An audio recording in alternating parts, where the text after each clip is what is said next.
धन्यवाद देतो। अगदी देशभरातले अनेक मोठमोठे पंतप्रधानापासून ते सगळे लोक आचार्य भगवंतांच्या दर्शनाला येत असतात, परंतु आचार्यश्रींना हे अत्यंत निष्क्रिय आहेत, अत्यंत निस्वार्थ वृत्तीनं देशहिताचे विचार मांडणं एवढं कार्य आचार्य भगवंतजी करत असतात। आणि आपणासने आज या ठिकाणी आचार्य भगवंतांचं आता प्रवचन ऐकायला मिळणार आहे। अजून ग्रामस्थ गावामध्ये कोण असतील तर ते प्रवचन ऐकण्यासाठी येऊ शकतात, प्रवचनाचा लाभ घेऊ शकतात आणि अशा महान विभूती संतांचं दर्शन सुद्धा आपण घेऊ शकता।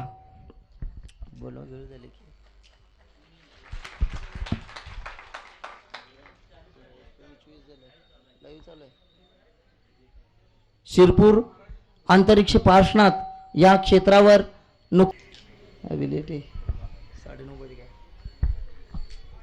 हॅलो तर शिरपूर अंतरिक्ष पार्श्वनाथ आपल्या जवळचं हे अतिशय क्षेत्र आहे। या ठिकाणी नुकतंच आचार्य भगवंतांचा चातुर्मास संपन्न झालेला आहे। त्या क्षेत्राचा विकास सुद्धा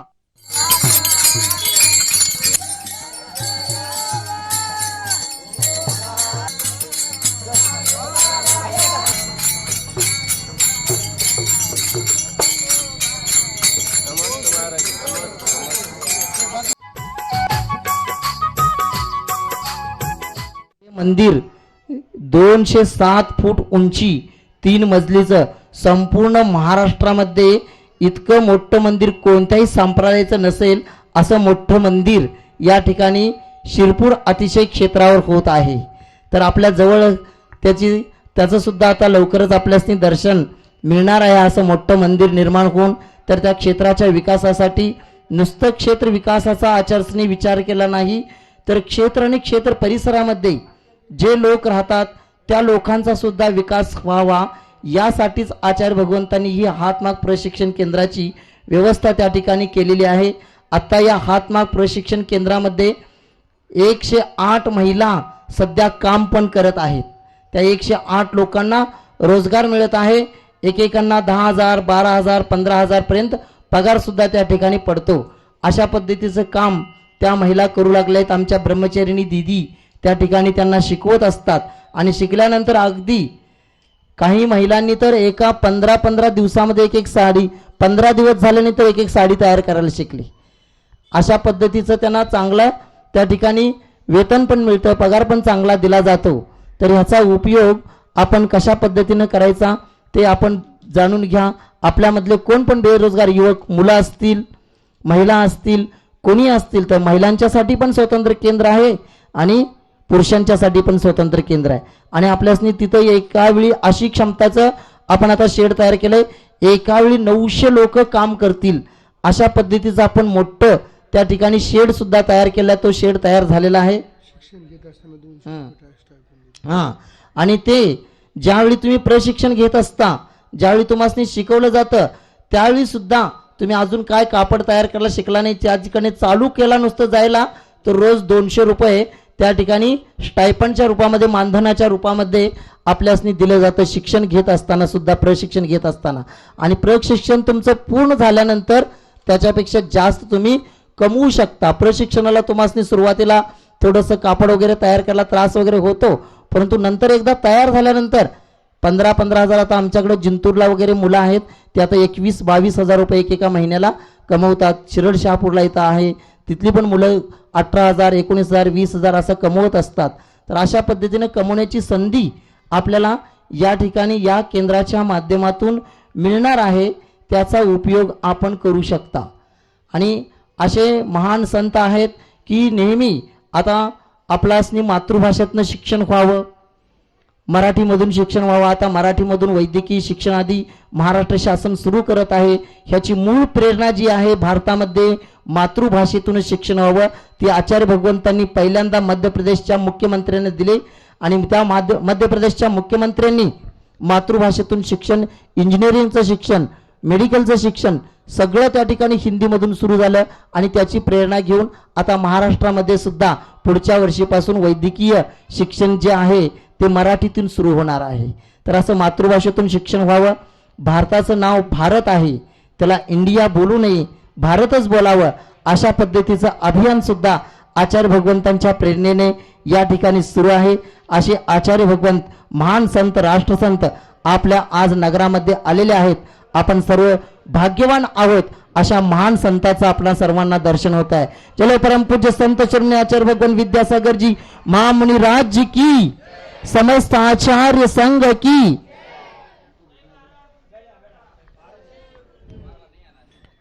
वारकरी संस्था इथली आहे. त्या वारकरी संस्थाचे जटाळीचे या जटाई महाराज जी आलेले आहेत. त्यांनी यावं आणि आचार्य भगवंतांच्या चरणी श्रीफल अर्पण करून आशीर्वाद प्राप्त करावा. बघा गावागावामध्ये असे वारकरी संप्रदाय सुद्धा या हिंगोली जिल्ह्यामध्ये प्रत्येक ठिकाणी अशा पद्धतीने पकवाज वगैरे घेऊन आचार्य भगवंतांचं स्वागत केलेलं आहे या लोकांनी. तर आचार्यांचं आता पूजन प्रारंभ करत आहोत.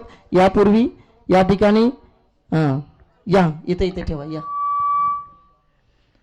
दक्षिण भारत जैन सभेचे माजी चेअरमन माननीय प्राध्यापक डी ए पाटील सर या ठिकाणी आलेले आहेत.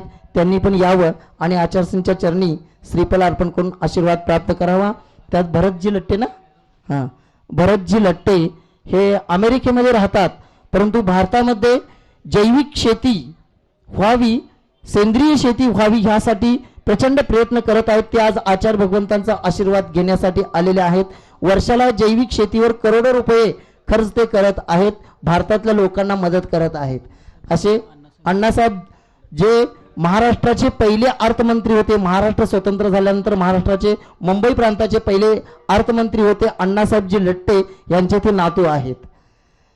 सुकुमारजी बेडके दक्षिण भारत जैन सभेचे महामंत्री होते. त्यांनी पण यावं आणि आचार्यांच्या चरणी श्रीफल अर्पण करून आशीर्वाद प्राप्त करावा. पूजन प्रारंभ करीत आहोत.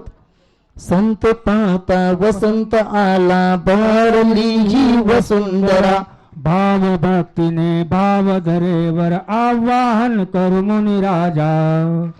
ओम रूम परम पूज्य संत शिरोमणी आचार्य भगवान विद्यासागर जी महामुनींद्र अत्र अवतर सवष्टिति आह्वाननम, अत्र तिष्ठतिष्ठोट स्थापनम, अत्र सन्नितोट स्थापनम सनदीकरणम. संत शिरोमणी विद्यासागर हे गुण आगर श्रुत सागर, रत्नत्रय द्याता पत्रय ज्ञानीर अर्पितो रत्नाकर. हे गुरु भास्कर सौख्य सुधाकर महामनस्वी मुनिराजा, जन्म जरा अनमरण मुक्त कर वंदन भावी जिन राजा. ओम रूम परम पूज्य संत शिरोमणी आचार्य भगवान विद्यासागर जी महामुनींद्राय जन्म जरा मृत्युनाशनाय जलम निरूपामिति स्वाहा. हे गुरु चरणी भवकर वरणी चंदन चरवो भक्तीने, द्रव्य दृष्टि द्या भाव तृष्टि द्या शीतल हो मुक्तीने. धर्म प्रकाशक कर्म विनाशक महामनस्वी मुनिराजा, समता संयम शुभ भावाने वंदन भावी जिन राजा. ओम रूम परम पूज्य संत शिरोमणी आचार्य भगवान विद्यासागर जी महामुनींद्राय संसार तापिनाशनाय चंदनम निरूपामिति स्वाहा. अनित्य तन धन यौवन जीवन अनित्य इंद्रिय सुख सासा, अमृत सिंधु आत्महान आत्मनित्य शाश्वत है, शाश्वत सत्याचा आराधक महामनस्वी मुनिराजा. अनंत चतुचय प्रगट हो वंदन भावी जिन राजा. ओम रूम परम पूज्य संत शिरोमणी आचार्य भगवान विद्यासागर जी महामुनींद्राय अक्षय पद प्राप्ते अक्षतम निरूपामिति स्वाहा. संयम सौनानी सुरभित ही जीवन बगीचा आराधक, ब्रह्म कमल हृदय फुलवितो स ब्रह्माचा आराधक. राग विराधक स्वरूप साधक महामनस्वी मुनिराजा, महाशील मद प्राप्ती हो वंदन भावी जिन राजा.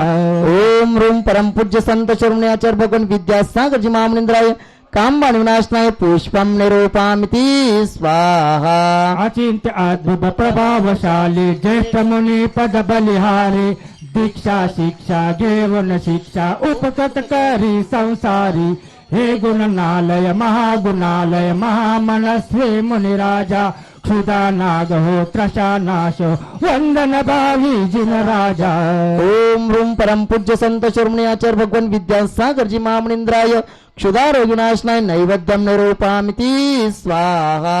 विभाव मोचन माझे लोचन भक्तीचे हे दोन दिवे वो वाळीने या दिव्य ज्योतीने मुक्तीचे हे भाव नवे ज्ञान पुंज हे ज्ञान दिवाकर महामनस्वी मुनिराजा मोह महातम सदा नाशो वंदन भावी मुनिराजा. ओम रूम परम पूज्य संत शिरोमणी आचार्य भगवान विद्यासागरजी महामुनींद्राय मोंदकर विनाशनाय दीपम निरूपामिति स्वाहा. पंचमहाव्रत गुप्त समेते पंचाचार पालक धीर वीर गंभीर मुनीषा यथा जात समजिन बालक सहज सात्विक समता साधक महामनस्वी मुनिराजा वसुविधि कर्मा विनाशो वंदन भावी जिन राजा. ओम रूम परम पूज्य संत शिरोमणी आचार्य भगवान विद्यासागरजी महामुनींद्राय अष्टकर्मदोनाय धूपम निरूपामिति स्वाहा. महाऋषि हे चेतन दर्शी हितमित मधुर सर्वासी अभय प्रदाता आत्मविदाता गुंजन करी स्व आत्म्यासी स्वपंत कर्षक शिव फलदायक महामनस्वी मुनिराजा अक्षय सुखधाम प्राप्त हो वंदन भावी जिन राजा. ओम रूम परम पूज्य संत शिरोमणी आचार्य भगवान विद्यासागरजी महामुनींद्राय मा मोक्ष फल प्राप्त फलम निरूपामिति स्वाहा. गुरु शिष्याचे मिलन जगातील गुरु पुष्पामृत योग जसा मुक्ता अनमग मणिच्याला सर्वशी संयोग जसा हिराचे कोंडन कंचनचे श्रेष्ठ गुरुचे शरण आ अतिशय तारी भाव भक्ती द्या श्रेष्ठ महा. ओम रूम परम पूज्य संत शिरोमणी आचार्य भगवान विद्यासागरजी महामुनींद्राय अनर्घ्य प्राप्त अर्घ्यम निरूपामिति स्वा. जय हो गुरुवर सिद्धांचे लघुनंदन हो भाव समर्पण जीवन अर्पण नाश सदा भव बंधन हो. हे सुरेश्वर सुर नरसिंह ऐपती पूजित वंदित हो वंदन हे माझे ही चेतन चैतन्याने गंदित हो. ओम रूम परम पूज्य संत शिरोमणी आचार्य भगवान विद्यासागर महामुनींद्राय अनर्घ्य पद प्राप्त जयमाला पूर्णार्घ्यम निरूपामिति स्वा. नमोस्तु भगवान नमोस्तु नमोस्तु नमोस्तु. परम पूज्य राष्ट्रसंत संत शिरोमणी आचार्य भगवान विद्यासागर महामुनिराज यांच्या चरणी त्रिवार नमस्तु करून विनंती करतो. आम्हा सर्वांना उद्बोधित करा. नमस्तु भगवान नमस्तु नमस्तु. ओम नमः सिद्धेभ्यः ओम नमः सिद्धेभ्यः. अहिंसा परमो धर्म की आचार्य गुरुवर श्री ज्ञान सागर मुनि महाराज की जय. परम पूज्य संत शिरोमणी आचार्य भगवान विद्यासागर जी महामुनि राज जी की समस्त आचार्य संघ की.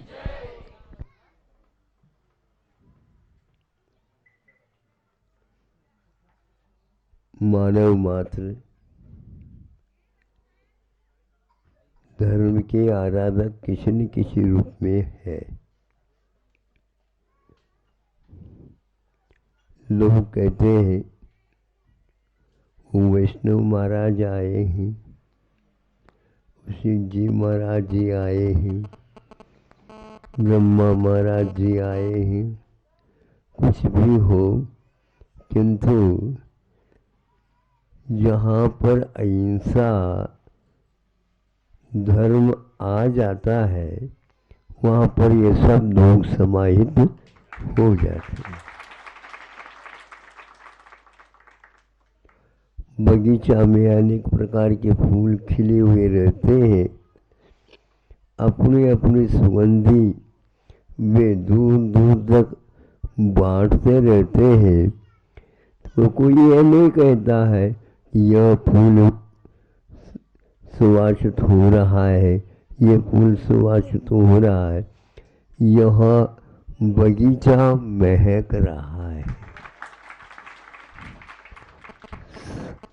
यह नदी बह करके आ रही है, यह हमारी नदी है, हमारे गांव की नदी है.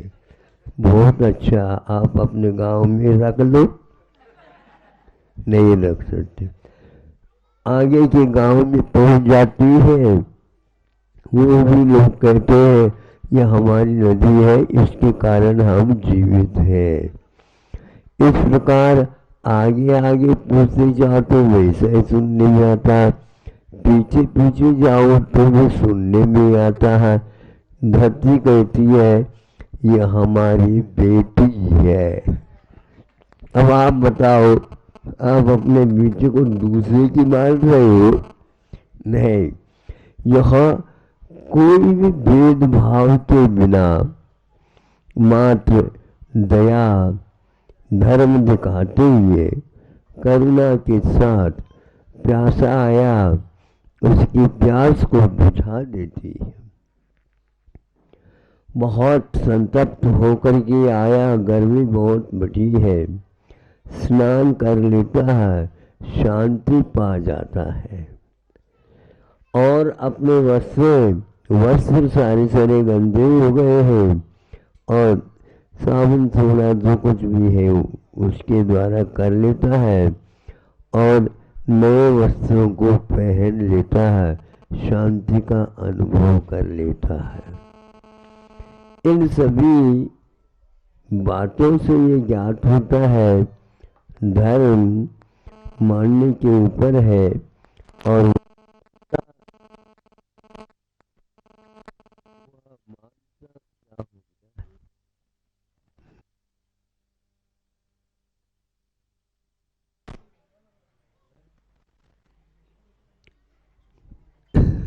आगे हाँ, ये सारा सारा अजीव तत्व है, पुद्गल तत्व है, जड़ है, ये कुछ नहीं जानता और इनमें से जो ध्वनि निकल रही है वो सुनने में आती है, देखने में नहीं आता, वही आत्म तत्व ब्रह्म तत्व माना जाता है। हम उसकी खोज, हम उसकी गवेषणा, हम इसका अनुसंधान शोध नहीं कर पाते हैं, इसलिए इधर इधर चलो उधर चलो उधर चलो सब कुछ चलो, लेकिन वहाँ पर जाने के उपरांत वही रहता है जो पीछे देख करके हम आए हुए होते हैं। इसी के कारण संसार में संसारी जीवों को दुख होता है, कभी कभी शांति का अनुभव करता है, किंतु स्थायित्व कहीं भी नहीं मिल पाता। इसको जो आत्मसात करके संत लोग हम लोगों के भूख को प्यास को मिटा देते हैं। यह बाहरी भूख प्यास एक इतने दुखदायी नहीं जितने कि हम अज्ञान को नहीं समझ पा रहे हैं, हमारी दृष्टि उल्टी हो गई है, हित किसमें है ये ज्ञात नहीं है, जो बताते हैं उसको भी हम मानते नहीं अथवा हूँ कह करके पुनः उसके ऊपर संदेह कर जाते हैं। किंतु आप गौर करके देखते हैं तो इससे भी आगे बढ़ करके हमें बोध मिल जाता है पशु और पक्षियों के माध्यम से भी। बछड़ा आवाज देता है, दूर है गाय, किंतु उसको वह समझ लेती है, आवाज को समझ लेती है, उसने उत्तर के रूप में एक आवाज अपनी तरफ से भेज देती है तो यहाँ संतुष्ट हो जाता है। उसी प्रकार हमारा कर्तव्य है दूर दूर में भी कोई रहे उनके प्रति भी हमारा वात्सल्य, हमारा प्रेम, हमारी आत्मीयता, हम उनके प्रति कुछ चाह रखें और उनकी भले के बारे में भी सोचते रहे। धर्म और कोई वस्तु नहीं है, धर्म तो वही है जो आपके लिए दुख का जैसा अनुभव होता, वही वस्तु दूसरे के लिए भी दुख का कारण हुआ करती है। यह बस समझ ले तो अपने आप ही सारे संसारी जीव दुख से डरते हैं, सुख को चाहते हैं, तो हम भी उन्हीं के अनुरूप भाव रखें तो निश्चित रूप से संसार में कोई दुखी नहीं होगा। धीरे धीरे इस ज्ञान से जब आप लोग ओतप्रोत हो जाओगे तो निश्चित रूप से यह आप लोगों को भी उपलब्ध होगा। सामने दो जवान इस चिंता में है, यहाँ पर ऐसे संत आए थे, बाद में कोई लोग पूछेंगे तो हम उनको यह चित्र दिखाएंगे। इसके लिए प्रयास कर रहे हैं, दूर दूर के लोगों को भी ये ज्ञात हो जाए। उनकी प्रतिनिधि खड़े हैं और उसमें से वह चित्र आ रहा है, और आप लोग भी घर में जाकर के देखना चाहे तो पुनः देख सकते हैं। उनका उद्देश्य बहुत अच्छा है, लेकिन क्या करें, फिर भी आप लोगों को बैठने के लिए इसलिए कहा जाता है कि सभी लोग आपके बदले में पीछे जो रहे हैं उनको देखने में उपलब्ध नहीं होता है, इसलिए भी वो भी जान ले, सुन ले, देख ले। पुनः जहाँ कहीं भी जाएंगे, जैसे आप लोग चित्र दिखाना चाहेंगे वैसे वो भी सबको बता देंगे, तो उनको भी आह्लाद होगा। आह्लाद के रास्ते बहुत सारे हैं, बच्चों को चुटकी बजाने से भी आह्लाद होता है। जा ऐसे करने से आप लोगों को उसका क्या अर्थ निकलेगा, तो हमारे प्रति इनका व्यवहार ठीक नहीं है। तो बच्चा भी जब समझता है तो हमें पुरुषार्थ करना चाहिए और संतों के पास जाकर के देखने का, जानने का प्रयास करना चाहिए। बाद में सोचते रहना चाहिए कि क्या ये नश्वर मायामय विश्व में वस्तुतः जिसके पीछे हम भाग रहे हैं उसमें कोई तथ्य, उसमें कोई सुख शांति नहीं है।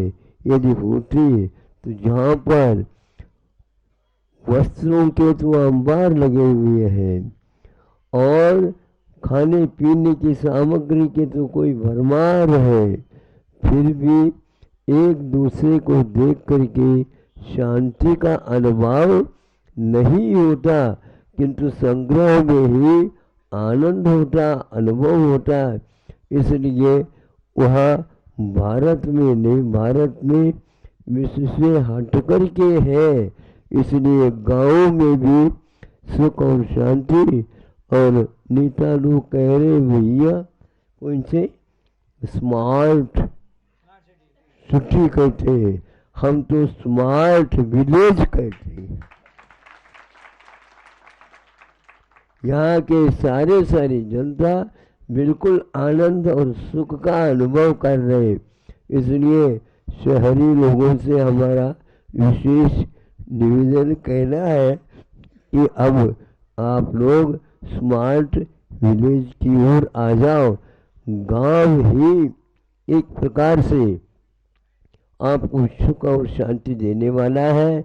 यहाँ से कोई माल निर्यात नहीं होता है, तो वहाँ पर क्या हो गया, जैसे अभी लाइट गोल हो गई थी ना, देखने लग जाते हैं किस ओर, शहर से शहर के लोग कहते हैं गाँव वाले ने हड़ताल कर रखा है, आप भी हड़ताल कर लो। आप लोगों को हड़ताल से कुछ मिलने वाला है नहीं है, किंतु इनको क्या मिलता है, हड़ताल करने से, हड़ताल करने से भगवान भजन होता है। वे हड़ताल करें और हम हड़ताल में भगवान की गूंज सुने, अहिंसा परमो धर्म की। चलो परम पूज्य संत श्रोणे आचार्य भगवान विद्या